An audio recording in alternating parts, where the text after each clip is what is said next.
রান্না হয়ে গেছে, দিয়ে দিচ্ছি।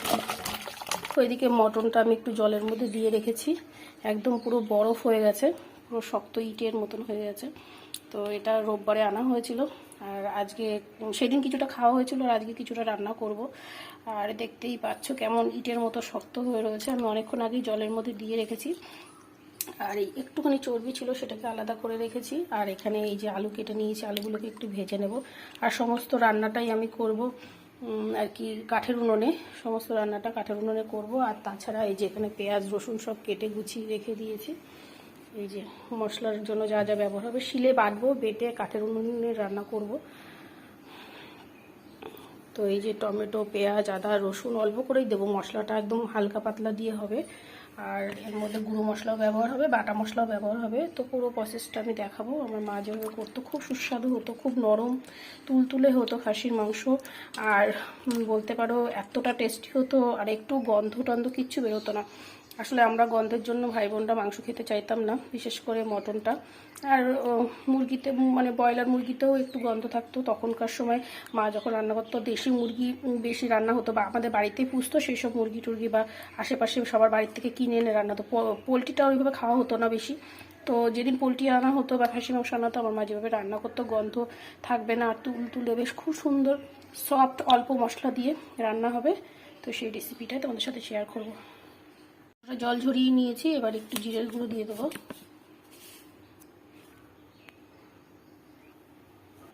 স্বাদ মতো নুন দিয়ে দেবো, হলুদ গুঁড়ো, তেজপাতা কয়েক টুকরো, আস্ত গরম মশলা, দুটো এলাচ, একটুখানি দারচিনি, একটু লবঙ্গ। মাংসের পরিমাণ যেহেতু কম এইটুকু দিয়ে দেবো এর মধ্যে। আর একটু তেল দিয়ে নিয়েছি। তো সবশেষে একটু সর্ষের তেল ভালো করে দিয়ে মাখিয়ে নেব। এটা বেশ সুন্দর করে মাখাতে হবে। এই মাখিয়ে 5-7 মিনিট রেখে দিতে হবে। এই মাখানোটা আমার মা বেশ সুন্দর করে এই যে ঠিক এইভাবে ডলে ডলে অনেকক্ষণ ধরে মাখাতো। আর মা যখন শিখিয়েছে ঠিক এইভাবেই বলতো। তবুও যতই চেষ্টা করি না কেন, মায়ের হাতে যে টেস্টটা ছিল সেই টেস্টটা আমরা ঠিক আনতে পারি না। মা রান্না করলে যতটা টেস্টি হতো ততটা হয় না। আসলে কি মায়ের রান্নার মধ্যে মায়ের আদর স্নেহ মায়া মমতা মিশে থাকে, সেই টেস্টটা আমরা সন্তানরাই উপভোগ করতে পারি। আর সেই টেস্টটা আমরা নিজেরা যতই রান্না করি না কেন, কোনোদিনই নিজের রান্নাতে সেই টেস্টটা আসেই না, তাই না? তো যাই হোক, এই যে পুরো মাখানো হয়ে গেছে। এবার 10 মিনিট রেস্টে রেখে দেবো, তারপরে এটাকে রান্না করব। তো এই যে কাঠের ঘরে চলে এসেছি, আর দেখো কত পালা, সব শুকনো মরমরে। এগুলো দিয়ে রান্না করতে বেশ সুন্দর হবে। দেখো পটপট করে ভেঙে যাচ্ছে। তো এই যে এগুলো সব আমাদের এই বাগান থেকে সব জোগাড় করে এনে দিয়েছে মা। তো এই দিয়ে রান্না হবে, মুচমুচে একদম কাঠ, পটাপট রান্নাটা হবে। আর টেস্ট হবে কিন্তু খুব সুন্দর। রান্নায় যে কোনো রান্না কিন্তু কাঠে রান্না করলে উনুনটা ধরে উঠেছে। এবার কড়াইটা চাপিয়ে দেবো।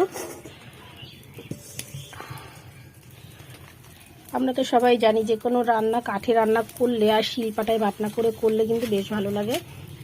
তো প্রথমে তো আমি গুঁড়ো মশলা দিয়ে ম্যারিনেট করে নিয়েছি। তো সেই কারণে আমি বাটা মশলা বলতে পেঁয়াজ আদা রসুন এসব দেবো, জিরে লঙ্কা টঙ্কা আর দেবো না। প্রয়োজন পড়লে লাস্টে একটু গোলমরিচের গুঁড়ো দেবো। তো পুরো রান্নাটা দেখতে থাকো। তো প্রথমেই কড়াইতে জল দিয়ে নেব।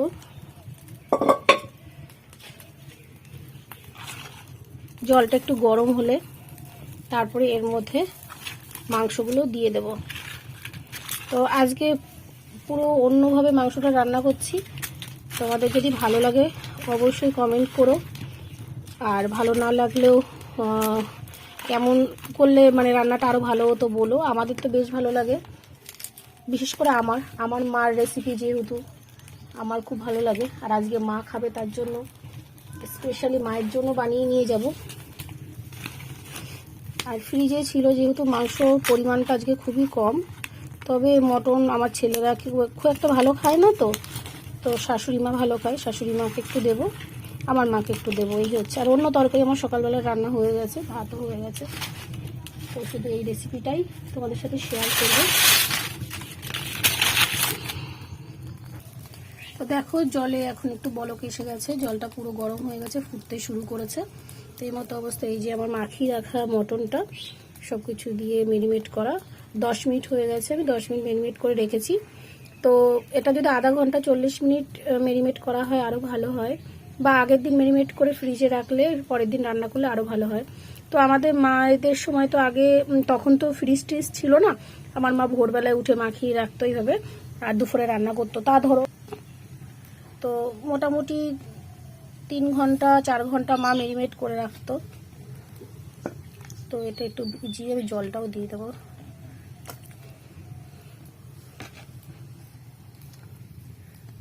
তো এইভাবে এটা মোটামুটি ফুটবে, ফুটে জলটা পুরো শুকিয়ে যাবে। আর 3-4 ঘন্টা মেরিনেট করে রাখলে খুবই ভালো হয়। আমি 10-15 মিনিট মতো রেখেছি আন্দাজ। তো এটা মাখিয়ে মাংসটা রেখে আমি এইদিকে জোগাড় যন্ত্র সব করে নিচ্ছিলাম।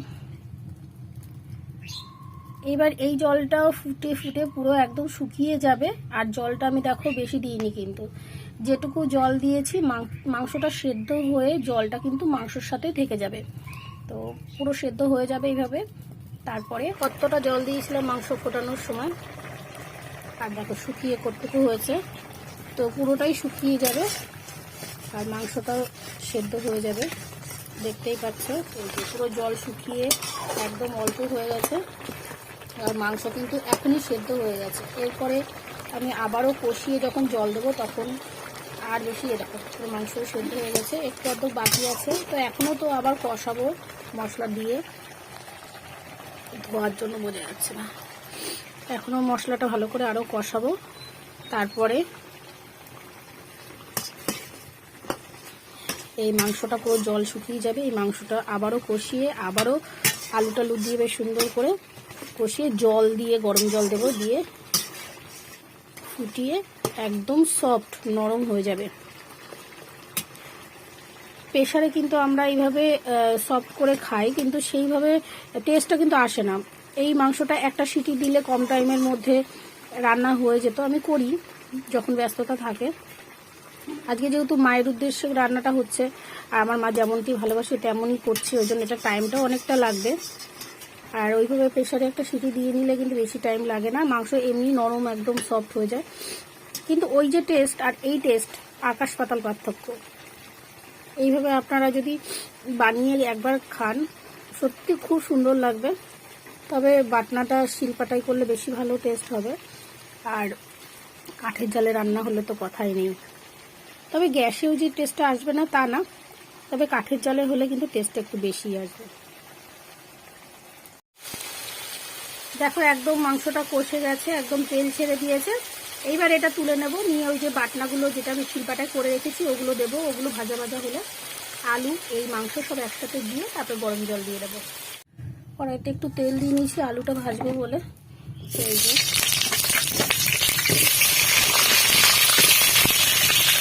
আলুতে একটু জল দিয়েছে,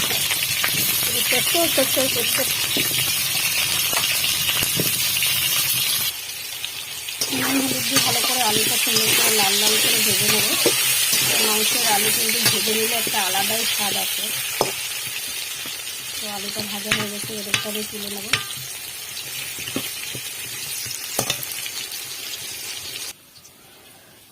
তো এই যে শিলে মশলাগুলো সব বেটে নেব, রসুনটা ভালো করে মিহি করে বেটে নেব। এদিকে আদাটা বেটে নিয়েছি, খুব সুন্দর করে মিহি করে আদাটা বাটা হয়ে গেছে। পেঁয়াজটা কুচিয়েই দেবো, টমেটোটাও কুচানো অবস্থায় দেবো, আর রসুনটা বেশ সুন্দর করে বেটে নেব। তো মশলাটা বাটা হয়ে গেলে রান্নাটা প্রায় বলতে পারবে শেষের দিকে। তো মাংসটাও দেখলে ওইভাবে বসিয়ে দিয়েছি, সেদ্ধ তো প্রায় হয়ে যাবে। আর আলুটা সুন্দর করে ভেজে নিয়েছি। আর এদিকে মশলাটা শিলে যদি না বাটি টেস্টটা কিন্তু অতটা সুন্দর হবে না। শিলে বাটা মশলার টেস্ট কিন্তু একটু আলাদাই হয়, যদিও গুঁড়ো মশলা দিয়েছি। তাও এখানে রসুন আদা আর সামান্য জিরে বেটে নেব, সামান্য একটুখানি জিরে বেটে দেব। তো এইভাবে তোমরা একদিন রান্না করে খেয়ে দেখতে পারো, খুব সুন্দর হবে, খুব টেস্টি হয়।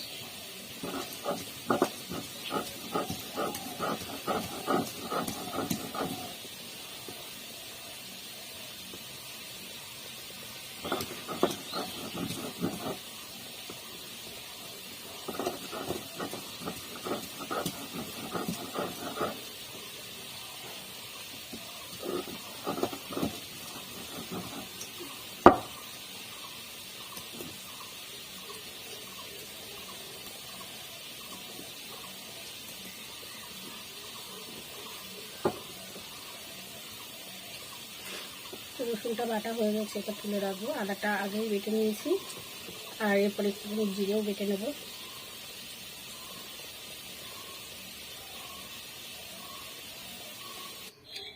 তা তেলটা যেটুকু আছে এর মধ্যেই দেবো। ভাজতে ভাজতে অবস্থা করার একেবারে বেহাল। তো এই যে পেঁয়াজ, টমেটো, জিরে বাটা, রসুন বাটা সব একসাথে দিয়ে দেবো।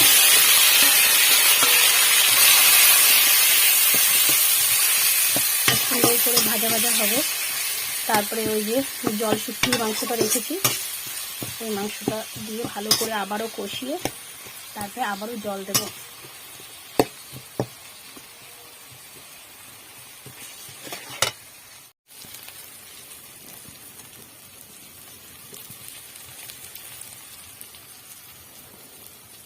সব কিছু দিয়ে এবার মাংসটা ভালো করে কষে নেব।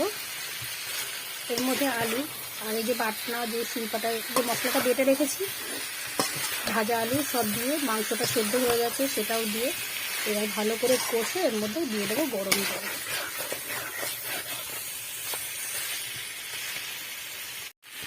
তো এবার গরম জলটা দিয়ে দিই।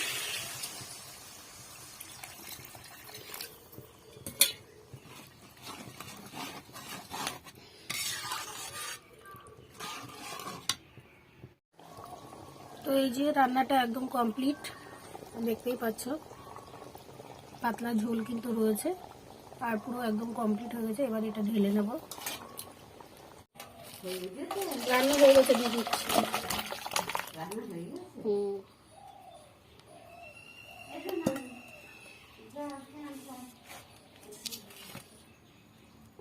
এই যে ঝোলটা পুরো কমপ্লিট হয়ে গেছে, বাটিতে ঢেলে নিয়েছি। গরম গরম খাসির মাংসের ঝোল, আর মাংস একদম তুলতুলে নরম হয়েছে, এরকম হাত দিলেই ভেঙে যাচ্ছে।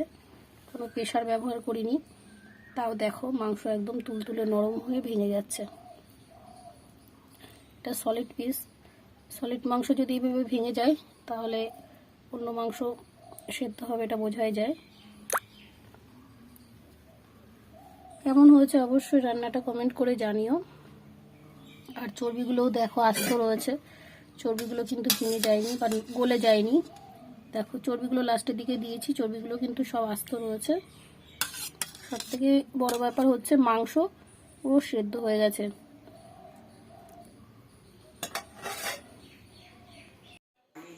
রান্না হয়ে গেলে সবাইকে খেতে দিয়ে দিয়েছি, আর এখন আমি আর মা খেতে বসবো। আর এই যে দেখতে পাচ্ছ নিম পাতা ভাজা, বেগুন ভাজা, মা ভেজেছে। এটা খুব সুন্দর করে মা ভাজে মুচমুচে করে। এখন ওই যে নিম গাছে কচি পাতা ছাড়ে না, তো ওই পাতা প্রায় দিনই মা ভাজে, খুব ভালো লাগে খেতে। তা আমি আর মা এখন খেতে বসবো। আর এই যে মাংসের ঝোল আমি বাটি বাটি করে তুলে গুছিয়ে দিয়েছি, এখন আমি আর মা খেয়ে নেব।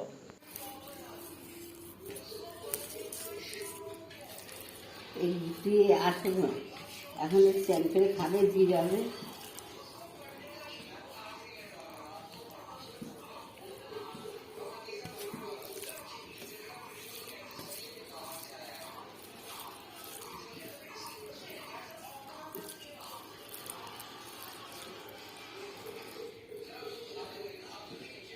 কেমন হচ্ছে মাংস?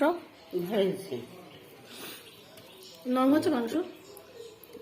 মাংসও নরম হয়েছে, আলুটাও বেশ ফাইন হয়েছে।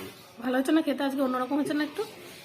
হ্যাঁ, বলো তো মাছের ঝোলের মতো করতে বেশ ভালো লাগে। ভালো লাগছে না? এই হয়েছে ওখান থেকে এখানে হাজির হয়েছে।